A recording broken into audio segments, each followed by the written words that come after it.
Good afternoon. Today, the people of Israel are under attack, orchestrated by a terrorist organization, Hamas.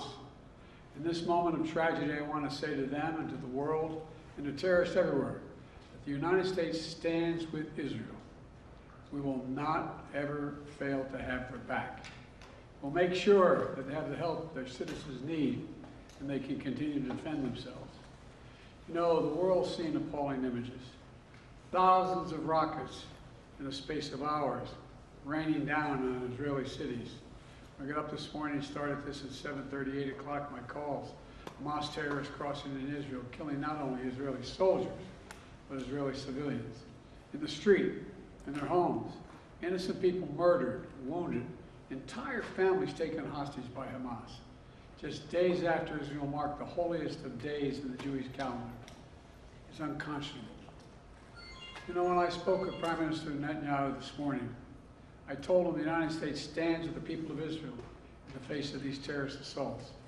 Israel has the right to defend itself and its people, full stop. There's never justification for terrorist attacks. And my administration's support for Israel's security is rock solid and unwavering. Let me say this as clearly as I can. This is not a moment for any party hostile to Israel to exploit these attacks to seek advantage. The world is watching. I've also been in contact with the King of Jordan, spoken with members of Congress, directed my national security team to engage with their Israeli counterparts, military to military, intelligence to intelligence, diplomat to diplomat, to make sure Israel has what it needs.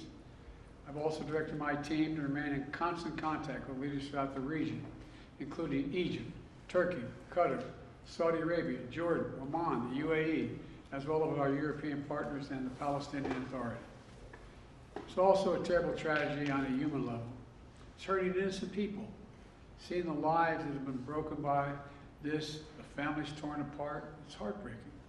And Jill and I are praying for those families who've been impacted by this violence.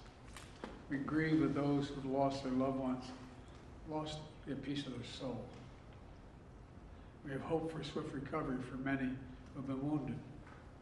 But we're going to remain in close touch with Prime Minister. I personally am going to remain in close contact with Prime Minister Netanyahu as this situation continues to develop. And let there be no mistake, the United States stands with the state of Israel, just as we have from the moment the United States became the first nation to recognize Israel 11 minutes after its founding 75 years ago. Thank you very much. Mr. President, was there an intelligence failure in the lead up to this attack? Mr. President, can you tell us what Phoebe asked you specifically for support?